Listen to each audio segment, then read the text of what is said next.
Hello friends, my name is Preeti. आप देख रहे हैं एग्ज़ाम 10 यूट्यूब चैनल। फ्रेंड्स, आज हम लोग डिस्कस करने वाले हैं 27 मार्च के करंट अफेयर। शुरू करने से पहले मैं चाहूँगी कि अगर आपने चैनल को सब्सक्राइब नहीं किया है तो चैनल को सब्सक्राइब कर लें और बेल आइकन पर जरूर प्रेस करें।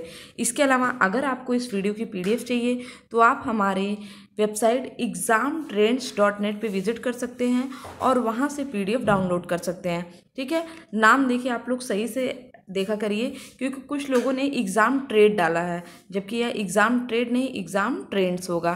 ठीक, examtrends.net, यहाँ से आप PDF को डाउनलोड कर सकते हैं। इसके अलावा अगर आप कॉम्पिटिटिव एग्ज़ाम की तैयारी करते हैं तो आप हमारे चैनल को इन सभी विषयों के लिए सब्सक्राइब कर सकते हैं और प्लेलिस्ट में फ्री वीडियो क्लासेस देख सकते हैं। तो आइए देखते हैं कि आज का हमारा पहला क्वेश्चन क्या है। पहला क्वेश्चन हमारा कि विश्व आर्थिक फोरम के अनुसार ग्लोबल एनर्जी ट्रांजिशन इंडेक्स 2019 में भारत की रैंक क्या है। देखिए, इसमें भारत की रैंक है 76। ग्लोबल एनर्जी ट्रांजिशन इंडेक्स में भारत की रैंक कितनी है? 76वीं रैंक है। अब इससे हमारे क्या क्या इंपॉर्टेंट क्वेश्चन बन सकते हैं। पहले तो हमसे ये पूछा जा सकता है कि ये जो इंडेक्स है यह किसके द्वारा जारी किया गया, या दूसरा नंबर 1 पे कौन सी कंट्री है, या फिर जो भारत के नेबर कंट्री हैं उनमें उनकी रैंकिंग क्या, लाइक चीन या पाकिस्तान की रैंकिंग क्या है। ठीक, तो इन सभी क्वेश्चंस को हम लोग देखेंगे डिटेल में। ठीक है, सबसे पहली बात तो आप यह जान लीजिए कि यह रैंकिंग किसके द्वारा जारी किया जाता है? वर्ल्ड इकोनॉमिक फोरम के द्वारा। किसके द्वारा? वर्ल्ड इकोनॉमिक फोरम के द्वारा, जिसका मुख्यालय कहाँ पे है यह भी जान लेते हैं। इसका मुख्यालय है जेनेवा में, और इसमें कुल 115 जो देश हैं उनको सम्मिलित किया गया। नंबर 1 पे बात करें तो नंबर 1 पे है स्वीडन, एंड लास्ट में कौन है? हैती। आखिरी में कौन है? हैती। फर्स्ट पे हमारा स्वीडन है एंड लास्ट में है हैती। अब अगर हम लोग बात कर लें एशियन कंट्रीज़ की, तो एशियन कंट्रीज़ में नंबर 1 रैंक किसकी है? या है मलेशिया की। और अगर हम लोग इसको ओवरऑल काउंट करें तो ओवरऑल 31वें रैंक पे है मलेशिया। ठीक, लेकिन अगर हम लोग बात करें एशियन कंट्री की तो नंबर 1 पे है मलेशिया। ठीक, भारत के नेबर जो कंट्रीज़ हैं लाइक चीन की रैंक क्या है? तो चीन की रैंक है 82। और उसके अलावा पाकिस्तान की रैंक क्या है? पाकिस्तान की रैंक है हमारा 97। पाकिस्तान की रैंक क्या है? 97। इसमें देखिए हमसे क्या क्या चीज़ें पूछ सकता है। इस रिपोर्ट में बोला गया कि भारत जो है वह उच्च प्रदूषण स्तर वाले देशों में शामिल है। इसके अलावा भारत क्या कर रहा है? कोयला उपभोग में वृद्धि कर रहा है। ठीक, तो ये सभी पॉइंट्स क्लियर किए गए हैं किसमें? हमारा ग्लोबल एनर्जी ट्रांजिशन इंडेक्स 2019 में। अगले क्वेश्चन की हम लोग बात करते हैं। अगला क्वेश्चन हमारा कि हाल ही में आंध्र प्रदेश की किस जनजाति द्वारा आगामी लोकसभा चुनाव में मतदान किया जाएगा। ठीक, तो देखिए आंध्र प्रदेश की एक जनजाति है जिसका नाम है यनादी। क्या नाम है? यनादी आंध्र प्रदेश की जनजाति है, जो कि अपकमिंग जो हमारा लोकसभा चुनाव है कब से कब स्टार्ट हो रहा है? 11 अप्रैल से शुरू हो रहा है और कब खत्म होगा? 23 मई को इसके नतीजे आ जाएंगे। इसमें कौन भाग ले रहा है? इसमें भाग ले रहा है यनादी जनजाति, जो कि आंध्र प्रदेश की है। इसमें कहा जा रहा है कि जो 2000 जनजातियाँ ऐसी हैं जो इस बार वोटिंग करेंगी। अब आंध्र प्रदेश से हमारे और भी इम्पोर्टेंट क्वेश्चन बन सकते हैं, जैसे अभी आपको पता होगा कि 1 जनवरी 2019 को आंध्र प्रदेश में देश का 25वां हाई कोर्ट बना है। इसके पहले नंबर ऑफ हाई कोर्ट कितने थे? इसके पहले 24 हाई कोर्ट थे, लेकिन अब हाई कोर्ट की संख्या कितनी हो गई है? 25 हाई कोर्ट हो गए हैं। आंध्र प्रदेश के CM कौन है? आंध्र प्रदेश के CM हैं चंद्रबाबू नायडू। ठीक, इसके अलावा आंध्र प्रदेश को आपको पता है कि भाषाई आधार पर गठित पहला राज्य कौन सा है? आंध्र प्रदेश, जिसके लिए कौन सी समिति बनी थी? फजल अली समिति बनी थी आंध्र प्रदेश में। ठीक है, चलिए अगले क्वेश्चन की बात करते हैं। अगला क्वेश्चन हमारा कि विश्व मौसम विज्ञान दिवस कब मनाया जाता है? तो विश्व मौसम विज्ञान दिवस मनाया जाता है 23 मार्च को। अब यहाँ से हमसे क्या पूछ सकता है? मैं बार बार आपको बोलती हूँ कि अगर आप किसी भी डे के बारे में पढ़ रहे हैं तो आपको उसकी थीम जरूर पढ़नी है, क्योंकि डे तो यार इंसान रट सकता है बहुत ज़्यादा, लेकिन थीम क्या है? हर साल जो भी सिचुएशन होती है उसके अकॉर्डिंग थीम को चेंज किया जाता है। जैसे इस बार विश्व मौसम विज्ञान दिवस की थीम क्या रखी गई है? सूर्य, पृथ्वी तथा मौसम। ठीक है, देखिए सूर्य से क्या होती है? ऊर्जा निकलती है, जिसकी वजह से टेम्परेचर बढ़ता है, और अगर पृथ्वी गर्म हो जाएगी तो वो हमें जो, अगर हम लोग बात करें जीने के लिए, तो इतनी ज़्यादा गर्मी सही नहीं है। ठीक, तो सूर्य, पृथ्वी और मौसम क्या है, इस बार विश्व मौसम विज्ञान दिवस का सब्जेक्ट है। इसके अलावा हम लोग बात करें कि आखिर 23 मार्च को ही क्यों मनाया जाता है विश्व मौसम दिवस, कोई ना कोई रीज़न होगा। तो हाँ, बिल्कुल रीज़न है। 23 मार्च 1950 को विश्व मौसम विज्ञान संगठन की स्थापना हुई थी। इसी वजह से 23 मार्च को विश्व मौसम विज्ञान के दिवस के रूप में मनाया जाता है। अब अगर हम लोग बात करें कि विश्व मौसम विज्ञान दिवस विज्ञान संगठन क्या है, तो आपको पता होना चाहिए यह एक अंतर सरकारी संगठन है जिसमें 191 सदस्य देश शामिल हैं। ठीक, अगला क्वेश्चन है हमारा कि हाल ही में भारतीय वायुसेना में किस नए हेलीकॉप्टर को शामिल किया गया है। तो भारतीय वायुसेना में चिनूक को शामिल किया गया है। इसके लिए भारत ने कॉन्ट्रैक्ट किया था किसके साथ, अमेरिका के साथ किया था। कब किया था, सितंबर 2015 में। और अभी हाल ही में यह किसे दिया गया है, भारत को दिया गया है चिनूक हेलीकॉप्टर। इसका नाम क्या है, इसका नाम है CH-47F चिनूक हेलीकॉप्टर। इसकी कैपेबिलिटी क्या है, इसकी कैपेबिलिटी है कि यह 10 टन भार एक साथ उठाने में सक्षम है। कहाँ पे बना है, तो अमेरिका में बना है। ठीक, अब थोड़ा सा नौसेना के बारे में भी जान लेते हैं। देखिए, भारत की जो नौसेना है उसकी स्थापना हुई थी 1612 में। और इसका आदर्श वाक्य क्या है, तो इसका आदर्श वाक्य है शं नो वरण।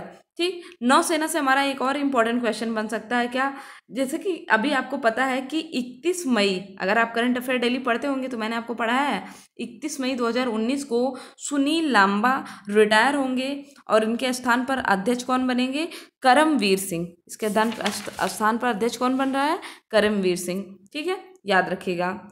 नेक्स्ट है हमारा कि भारत ऑस्ट्रेलिया संयुक्त नौसैनिक अभ्यास का आयोजन कहाँ होगा। इसका आयोजन होगा 2 से लेकर के 16 अप्रैल के बीच। कब से कब तक होगा, 2 से लेकर के 16 अप्रैल। अब क्वेश्चन ये आपसे पूछ सकता है कि कहाँ होगा और इसका नाम क्या है, या फिर ये पूछ सकता है कि भारत ऑस्ट्रेलिया के बीच जो नौसैनिक अभ्यास हो उसका नाम क्या है, तो उसका नाम है ऑसिन डेक्स। क्या नाम है, ऑसिन डेक्स। और यह होगा विशाखापत्तनम में। ठीक है, कहाँ पे होगा, विशाखापत्तनम में। इसमें जो मेन फोकस क्या रखा जाएगा, तो इसमें मेन फोकस रखा जाएगा पनडुब्बी रोधी वारफेयर। ठीक है, अभी फिर मैंने आपको बताया ही है कि सुनील लांबा थे और अगली बार कौन बनने वाले हैं, करमवीर सिंह नौसेना के अध्यक्ष बनने वाले हैं। नेक्स्ट है हमारा कि हाल ही में किसे फिल्म फेयर पुरस्कार 2019 में सर्वश्रेष्ठ अभिनेत्री का पुरस्कार मिला। तो सर्वश्रेष्ठ अभिनेत्री का पुरस्कार मिला है आलिया भट्ट को, उनकी मूवी राजी के लिए। किसके लिए मिला है, राजी मूवी के लिए उन्हें सर्वश्रेष्ठ अभिनेत्री का अवार्ड मिला है। इसके अलावा बेस्ट एक्टर का अवार्ड मिला है रणवीर कपूर को, किस मूवी के लिए, संजू मूवी के लिए। ठीक, बात करते हैं अगर हम लोग की फिल्म फेयर पुरस्कार की शुरुआत कब हुई, तो 31 मार्च 1954 में से इसकी शुरुआत हुई है। ठीक, अगला क्वेश्चन हमारा कि किस खिलाड़ी ने गौतम गंभीर को पछाड़कर सर्वाधिक अर्धशतक लगाने वाला खिलाड़ी बन गया। तो यह बने हैं डेविड वार्नर। कौन है, डेविड वार्नर। इन्होंने 37 अर्धशतक लगाए हैं। ठीक, जो कि किससे, गौतम गंभीर से ज़्यादा है। जो आप इमेज देख रहे हैं, इमेज किसकी है, यह इमेज है डेविड वार्नर की।